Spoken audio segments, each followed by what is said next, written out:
Morning, and welcome to the Morning Breath Livestream, where we start our day with coherence. I'm your host, Jeremy Tunnell, systems designer and coherence coach. This is week 13, day 62 of our 14-week journey entitled The Path of Personal Transformation. This week, we've been looking outward for the first time in our 14-week journey. Yesterday, we discussed institutions as pillars of society, and today, we talk about one of the most powerful tools institutions possess. But before we go there, I want to make a note about why. Why have we waited until this week to discuss things outside of ourselves? The vast majority of what we've discussed throughout this 14-week journey has been about internal exploration, internal growth. And the reason for that is that we already look outside of ourselves. In fact, it's the default for our culture, our society, and most of us as individuals. We look outside of ourselves to try and understand what's going on in the world, or why we feel a certain way, or why we're experiencing certain outcomes.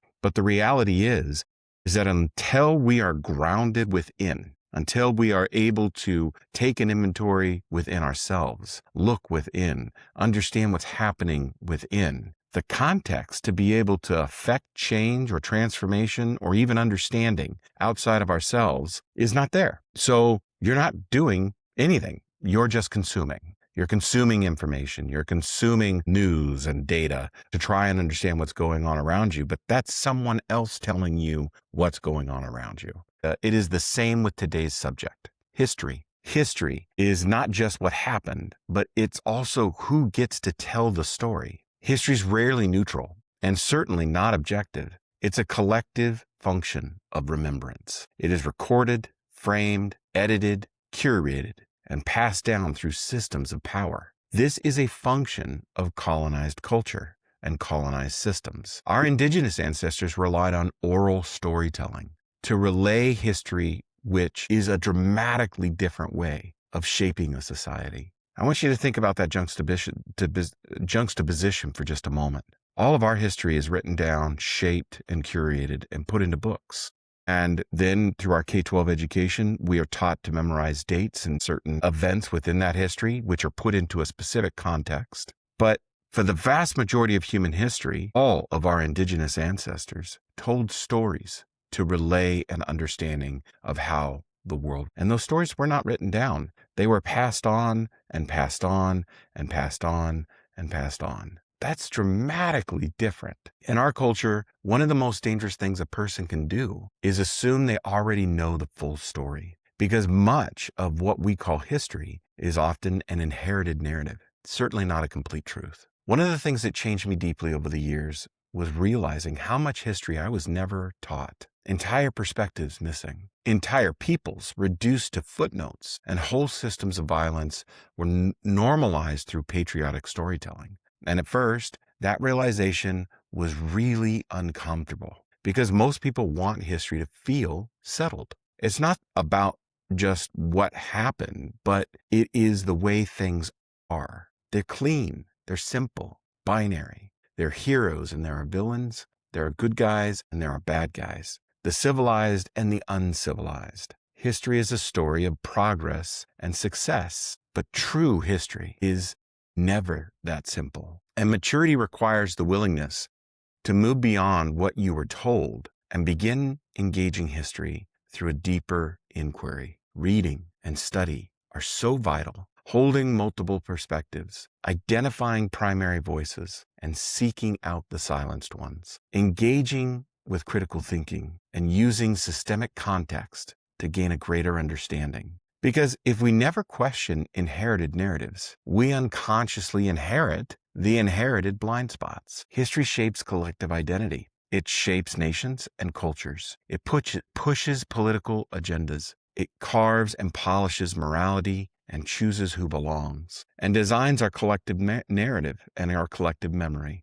Who controls history often influences how people understand reality. This is why reading matters and study matters, and not just consuming information, but learning how to think critically and systemically about information. Because many people stop learning the moment our formal educations are complete. We get our diplomas or our bachelor's degrees, and that's good enough. And then the worldviews become frozen inside whatever version of history we were initially handed. But transformation requires intellectual humility, the willingness to ask, what don't I know? What perspectives were excluded? What stories became dominant and why? That does not mean rejecting everything we were taught. It means becoming responsible for our own understanding of it. One of the reasons why this matters so deeply is because historical narratives shape emotional identity. People attach themselves to stories, national pride, political parties, religious narratives, and cultural stories all shape how we see ourselves within a collective.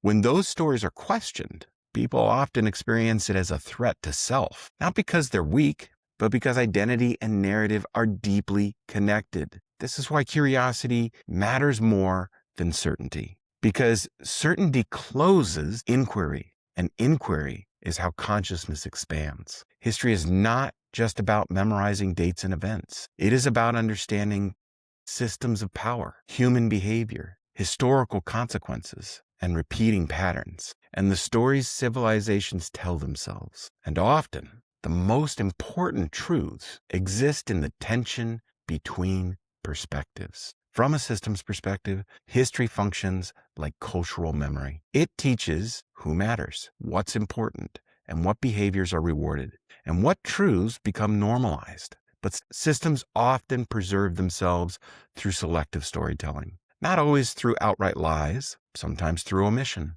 or simplification or reframing the narrative over and over again. Human systems decide which voices become authoritative and which voices become invisible. That matters in today's world because modern information systems move faster than ever before. People increasingly consume because they don't have time. Clips instead of context, headlines instead of study, algorithms instead of scholarship. And in an age of overwhelming information, discernment becomes essential because access to information does not automatically create wisdom. Reading matters. Study is vital. Depth matters, especially now. Especially now. If you're not good at reading, if you're not comfortable with reading, because you grew up in an age in which screens dominated, that's okay. But that doesn't mean you can stay there. Pick up a book. And here's a secret. Don't worry about picking up something that you think people should see you reading. I should probably be reading Shakespeare. I should probably be reading the classics. Look, if you're not comfortable there, don't start there. Pick up a comic book or pick up a graphic novel. Those are excellent ways in order to engage your attention and hold it as you read through something, especially if you grew up with screens, because imagery is important to your brain. Work your way into narrative, but do it. Read. For God's sake, read. Culturally, we're living in a time where many people are questioning inherited narratives, but often they fall into reframed narratives to try and understand it. Rather than study for themselves, they choose the narrative that they see on the screen, and that can create real problems. Some people clinging harder to certainty, others swing into reactionary rejection of everything. But wisdom requires balance, because the goal is not cynicism. It's not to tear down the system. It's to build a new one that makes the old one obsolete. And that is the goal. The goal can only be achieved through awareness. A mature society should be capable of reflection and holding complexity, accountability, and being comfortable with the evolution of ideas and thought. Can we say that about our society? They have to be able to do this without collapsing into shame or denial. Is that us? And personally, I believe one of our responsibilities as human beings is to continue learning long after systems no longer require it, after your K-12 education is over. Because education and wisdom are not the same thing. One can be credentialed with master's degrees and PhDs and certificates and still be intellectually asleep. So today, pause and reflect. What version of history makes me comfortable? What could help me see more clearly? What perspectives have I never explored? What stories have I accepted as normal? without deeper examination? And what responsibilities do I have to continue learning beyond what I was initially taught? History is not about the past. It shapes how societies imagine the future. How do you think our history is helping us to imagine a future? Transformation requires people willing to pursue truth with humility, discipline, and courage. Find some time with your journals today and explore these questions. What historical narrative shaped my worldview growing up? What perspectives or voices do I realize were absent from my education? Do I seek information that challenges me or information that confirms what I already believe? And what does intellectual responsibility mean to me now? Let's move into our breath work. For those of you that have been here and stuck with this, I really appreciate it. It's greatly appreciated. And if you're just finding this, awesome.